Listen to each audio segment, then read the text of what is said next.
Okay, my dear Virgo. Hindi ko na sana i-upload to, pero ang daming message na nagsasabing i-upload ko to. So, sige my dear. Ito na my dear ang inyong second half of March 2024. Okay, my dear. Medyo, medyo nakakapagod yung mga nakaraang mga araw ko. Pati kanina, nakakapagod din.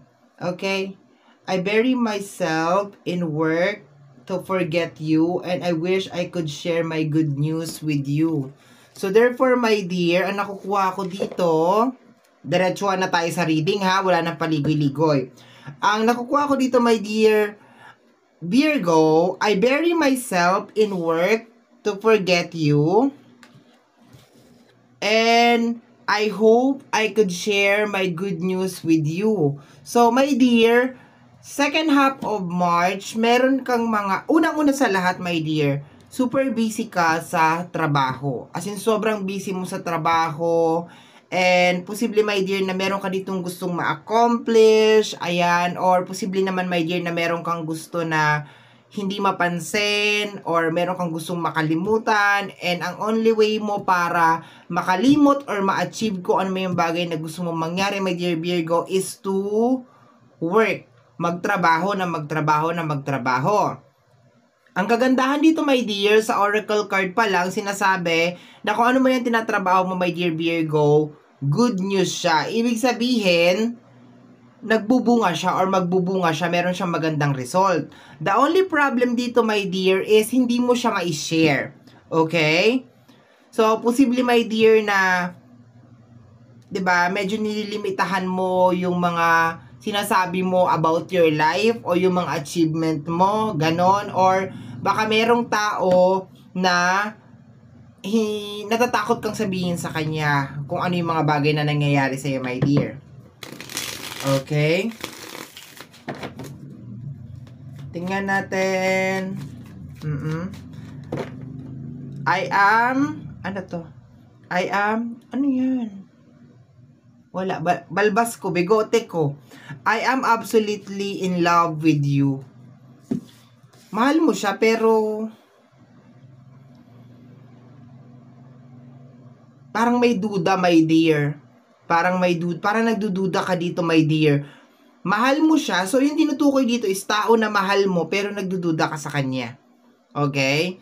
Yung tinutukoy dito is tao na mahal mo pero nagdududa ka sa kanya or medyo puzzling, my dear Virgo. Bakit hindi mo pwedeng ma-share sa kanya yung mga good news? 'Di ba? Kasi sabi mo dito, I wish I could share my good news with you. So, medyo napapuzzle ako kung bakit hindi mo pwedeng sabihin sa kanya yung mga magagandang bagay na nangyayari sa'yo. Samantalang mahal na mahal mo naman siya or sabihin natin magkarelasyon naman kayo. 'Di ba? Tingnan natin, my dear. Linawin natin yung message. Wala na, my dear Virgo. Latak na lang ang napunta sa'yo. Pagod na ako. Okay. Grabe. It's been a long day. Okay, the Two of Cups. Yes, relationship nga siya, my dear Virgo. Ayan o, malinaw naman. Kaso kung makikita mo, my dear, may energy ng secret sa card na to. Kasi kung makikita mo, yung mga cups nila nasa likod ng bawat isa, hindi ko naman kino-confirm na parang siya lang ang naglilihim. Posibleng ikaw din, my dear, naglilihim ka. Kasi ayaw mo nga i-share yung mga good news mo di ba? So, naglilihim ka, naglilihim din siya, pero mahal mo siya. Okay? Tingnan natin, my dear Virgo.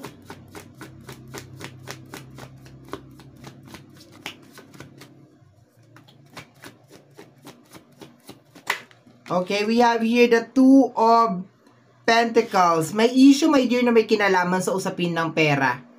Okay? Posibleng hindi mo sa kanya sinasabi, my dear, kung ano yung mga nare-receive mo, natatanggap mo, or good news. Kasi, posibleng pinababaya ang kanya, my dear, na resolbahin or ayusin yung mga problema. Okay? Kasi kung makikita mo dito, my dear, ito kasing Two of Pentacles is energy to ng multitasking. no? So, ibig sabihin, dito at saka dito, ikaw yung gumagawa. Kung makikita mo kasi, my dear, yung isang person doon sa likod, para lang siyang anino.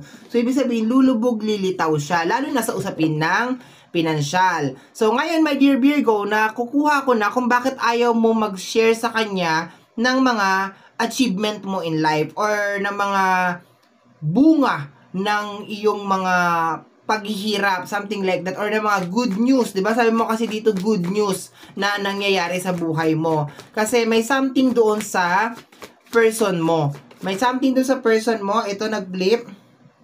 The Three of Pentacles.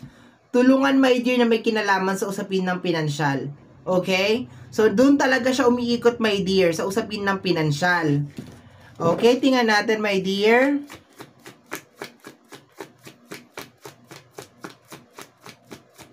Parang gusto mo magkaroon ng give and take, my dear. No, magtulungan kayong dalawa sa usapin ng pinansyal. Kaya hindi mo muna sa kanya sinasabi na may good news or mayroon ka na-receive na pera or something like that. Di mo muna sa kanya sinasabi.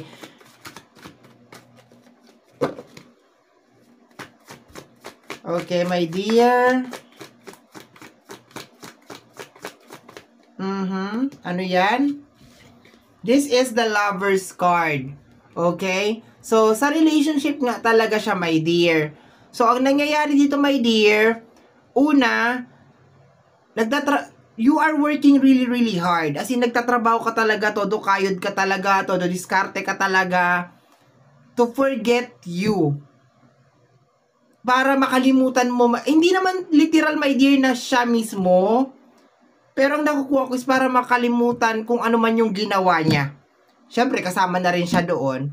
And, nagbunga, my dear, yung mga paghihirap mo. So, second half of March, you will be receiving a lot of good news.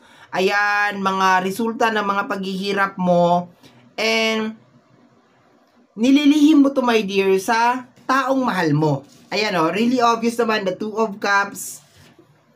Ayan. And pakiramdam ko ganoon din siya, my dear. Meron din siya mga nililihim sa iyo. Parehas kayo naglilihiman. Gusto mo, my dear, magtulungan kayo sa usapin ng pinansyal. Okay? The Lover's card. Ayan. So, tingnan natin, my dear. Yun yung eksena. So, para ditong tagu-taguan. Nagtataguan kayo, my dear. Okay? We have here the Ace of Cups. Gusto mo, my dear Virgo, matapos na yung pagsisinungaling, yung taguan, yung, alam mo yun, lalo na sa usapin ng pinansyal, no? Ayaw mo na nagtataguan na kayo, pero kailangan mo tong gawin para maglabas siya. Yun ang nakukuha ko, para kumilos siya. Okay, may kasama siya. We have here the Moon card. Okay? So, my dear, may issues, my dear, sa pera, oh. May issue sa pera, nagkakaroon ng issue. So, expected mo na, my dear, second half of March, nagkakaroon ng issue na may kinalaman sa usapin ng pera. Ang nakukuha ko dito kasi, my dear, kaya nagkaganito, pinababayaan ka niya. No, pinababayaan ka niya. At the same time, pati siguro yung mga personal na problema niya, sinushoulder mo na rin. Kaya ganun ang nangyayari. Parang nakikitaan mo siya, my dear Virgo, na parang pa-easy-easy na lang siya or parang masyado na siyang kampante na kaya na yan ni Virgo. Parang gano'n nakukuha ko. So, therefore, kaya siguro, my dear, hindi mo sinasabi sa kanya yung mga good news mo kahit na mahal mo siya is because para kumilos din siya. Para hindi lumaki yung ulo niya. Para hindi siya maging kampante na, ay, nandyan naman si Virgo. Kaya naman yan ni Virgo. So, therefore, parang nananahimik ka, pinararamdam mo sa kanya na walang nangyayaring maganda, walang ganito, walang ganyan, para gumalaw naman siya. Okay? So, let's go, my dear Virgo. Last two cards tayo. And naglalabasan na, my dear, yung mga lihim na may kinalaman sa usapin ng pinansyal. Medyo kinukutuban ka na, my dear, na baka meron tong tinatagong pera sa akin, baka naglilihim to, talagang gusto lang talaga niya, my dear Virgo, ikaw lang lagi yung taya, ikaw lang lagi yung naglalabas, ikaw lang lagi yung namamblema, ikaw lang yung nai-stress, nakakaramdam ka na ng ganon. This is the Page of Pentacles. Parang gusto mo, my dear Virgo, mag-start kayo ng business. Yun na nakukuha ko dito. Baka yung iba sa inyo gusto mag-start ng negosyo and gusto mo magtulungan kayo doon sa usapin na yon. Pero sa energy kasi ng page, something fresh, more on business ang nakukuha ko dito. So, meron sa inyo na mag-i-start ng business or gusto mo, my dear, tulungan kanya na may kinalaman sa usapin ng business. Parang ganon, okay? Magtulungan kayo sa business or meron mag-uumpisa ng business. Dalawa yung energy. Okay? So, last card.